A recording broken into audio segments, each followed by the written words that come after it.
UAE మరియు Saudi Arabia మధ్య అభిప్రాయ భేదాలు. 1. యుఏఈ మరియు సౌదీ అరేబియా పోటీపడే చమురు దిగ్గజాలు. వాటి వద్ద వరుసగా 107 బిలియన్ బ్యారెళ్లు మరియు 268 బిలియన్ బ్యారెళ్ల నిల్వలున్నాయి. అవి ప్రపంచంలోని టాప్ 10 చమురు ఉత్పత్తిదారులలో ఉన్నాయి. 2021లో ఈ రెండు దేశాలు చమురు కోటాల విషయంలో ఘర్షణ పడ్డాయి.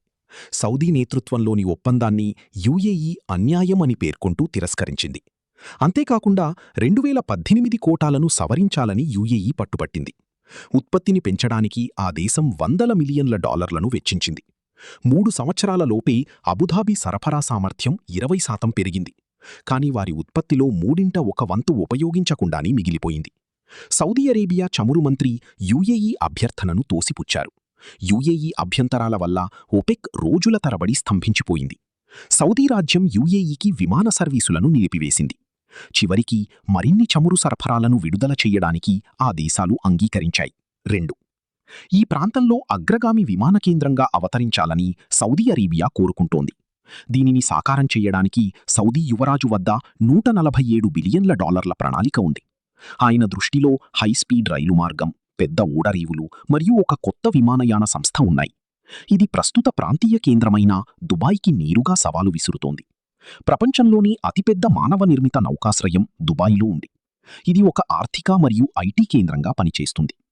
అంతర్జాతీయ రాకపోకల పరంగా ప్రపంచంలోని అత్యంత రద్దీగా ఉండే విమానాశ్రయం కూడా ఇక్కడే ఉంది. 3. దుబాయ్ పర్యాటకాన్ని మించిపోవాలనే లక్ష్యంతో సౌదీ అరేబియా ఉంది. వారి వ్యూహంలో భాగంగా ఎర్ర సముద్రం వెంబడి అనేక రిసార్ట్లను అభివృద్ధి చేస్తున్నారు. కానీ ఈ ప్రాజెక్టులో ప్రధాన ఆకర్షణ జెడ్డా టవర్.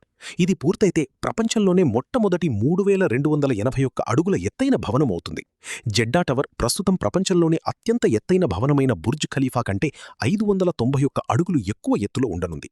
ఈ టవర్కు 1.4 బిలియన్ల బడ్జెట్ ఉంది. దీని నిర్మాణం 2013లో ప్రారంభమైనప్పటికీ ఆలస్యాలను ఎదుర్కొంది. 2023లో ఇది మళ్లీ వేగం పుంజుకుంది. 4. యుఏఈ మరియు సౌదీ అరేబియా మధ్య అనేక ప్రాదేశిక వివాదాలు ఉన్నాయి. చాలా సంవత్సరాలుగా ఈ రెండు దేశాల మధ్య సరిహద్దు అధికారికంగా గుర్తించబడలేదు. 1949లో సౌదీ అరేబియా అబుధాబి ఎమిరేట్లోని పశ్చిమ ప్రాంతంలోకి చొరబడింది. సౌదీ పాలకుడైన ఇబ్ను సౌద్ చమురును స్వాధీనం చేసుకోవడానికి ఆసక్తి చూపాడు. అతను అల్ ఐన్ మరియు అల్ బురైమీ ప్రాంతాలను కూడా పాలించాలని కోరుకున్నాడు. తత్ఫలితంగా బురైమీ వివాదం తలెత్తింది. యునైటెడ్ అరబ్ ఎమిరేట్స్ 1971లో స్వాతంత్ర్యం ప్రకటించుకుంది. కానీ సౌదీ అరేబియా ఆ దేశానికి గుర్తింపును నిలిపివేసింది. 5. ఇజ్రాయెల్ విషయంలో యుఏఈ మరియు సౌదీ అరేబియా ఏకీభవించవు. 2020లో యుఏఈ అబ్రహం ఒప్పందాలపై సంతకం చేసింది. ఈ పత్రం యుఏఈ మరియు ఇజ్రాయెల్ మధ్య దౌత్య సంబంధాలను నెలకొల్పింది. దీనికి విరుద్ధంగా ఇజ్రాయెల్ మరియు సౌదీ అరేబియా దేశాల మధ్య ఎన్నడూ దౌత్య సంబంధాలు లేవు. సౌదీ అరేబియా ఇజ్రాయెల్ సార్వభౌమాధికారాన్ని గుర్తించదు.